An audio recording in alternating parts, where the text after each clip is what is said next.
Evening. How is everybody? Yeah, fantastic results. Went to the quarter final. How is everybody? Good. Yeah, all in good form. Yeah. First question. Yeah. Paul, Turkey didn't do too well in their first two games, and obviously you only managed to draw against them. Does that worry you at all facing Italy? No, I think I think Norway and England got quite lucky when they played against Turkey, if I'm being honest. And I felt like Turkey raised their game against us. They obviously felt like we were the superior team in the group, and they played as if they were playing in a cup final, against us. And it's not surprising when you see the talent that we have that they really raised their game to try and get a result against us. I mean, that's no surprise when you see how much they celebrate like they won the tournament after they got a 0-0 draw against us. Look, I mean, it wasn't pretty, it wasn't easy, but look, we're through to the quarterfinals, and our focus now is on Italy for the next game. So really, really, really happy to be this far. You people doubted my credentials as a manager, but yeah, here I am in the quarterfinals of a Euro 2020 tournament, and the only negative feedback I'm getting is from the media, from you guys. So I mean, I can't hear you now. Disappointing 0-0 draw against really the whipping boys of the group. How are Irish football fans supposed to take you seriously with that haircut? Well, I feel 0-0 isn't a fair reflection of the game. I thought we dominated them from start to finish. I thought we dominated in all aspects of the game, and I suppose it shows when they're celebrating as if they won the thing at the end of the game. I mean, who does that? I mean, I think that was the only point they picked up throughout the whole tournament. I mean, they didn't score a goal. Why are you celebrating not even scoring a goal? And regarding my haircut, I mean,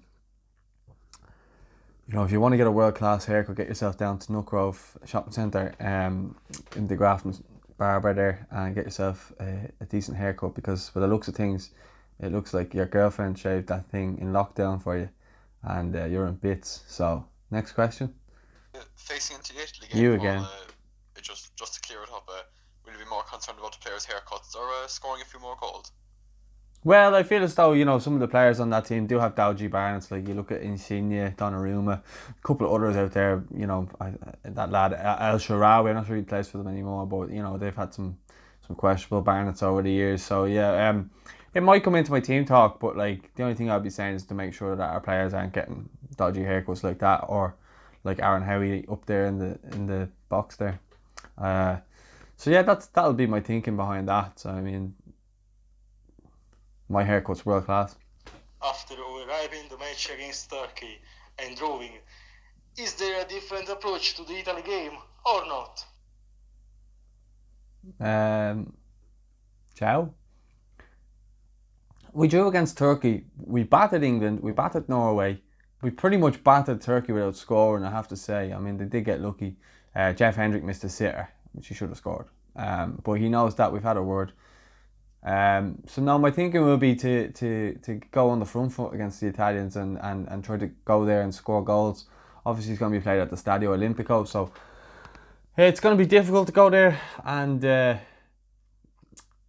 get a result. But we know we're capable of doing it, so we don't have any fears in that regard. So yeah, we're looking forward to getting ourselves into the semi-final of the European Championships in 2020. Is it possible for you and your team to beat the Italians? We have such a strong team. So by saying the Italians have such a strong team, you're saying that Ireland don't have a strong team? Is that what you're saying to me?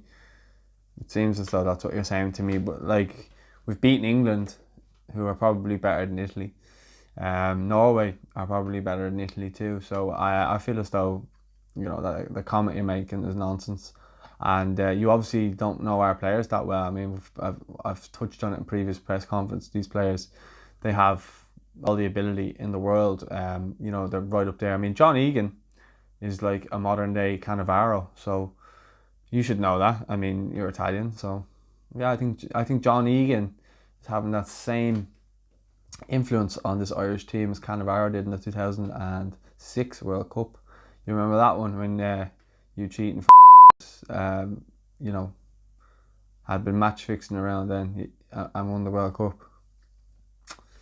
You remember that, Jay? against the Irish camp ahead of the game against Italy? Fear of what? I mean, it's not like this is the Italian team with Maldini and Nesta, Del Piero and the likes. It's got Romanelli and, you know, Insigne.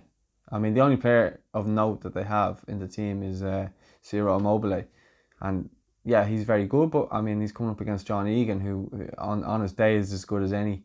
Alongside him is Shane Duffy, another man you wouldn't want to mess with. Like, you know, he's the type of person that will put coronavirus in quarantine. He's look, we've got two of the best defenders, and even if we don't play one of them, we've got Kieran Clark, who's, you know, just as equally as good as both of them. So if we decide to play three at the back, if we decide to play a 4-4-2, we've got strength in numbers, and we've got, you know, squad depth, which I think Italy are lacking. I mean, look at our squad depth. Okay, we've got Callum Robinson, we've got Shane Long, we've got Dave McGoldrick, and we've got Shawnee Maguire. That's 4 world class strikers. You've got one, Immobile. We've got in midfield. Then we have Jeff Hendrick, Josh Cullen, Conor Howran.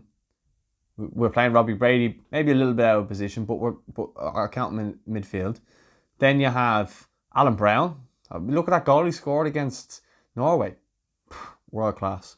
And then, yeah, of course, yeah. I mean, if you bring it into defence or wide positions, I mean, you got Enda Stevens, Matt Doherty. You've got Seamus Coleman. You've got Ryan Manning. You've got Egan, Clark, Duffy. We've even got Dara O'Shea there if needs be. Absolutely world-class players playing in a world-class tournament. So, listen, nothing to be frightened about this Italian teams. And we are going to go there and we are going to get a result. Mark my words. That's all I have to say. Are we done here now? It's just the same stupid Italian questions. Is that it? Yeah. Alright, guys. I'll see you. Yeah, all the best. Gary, come on, get out of here. Get off that dog.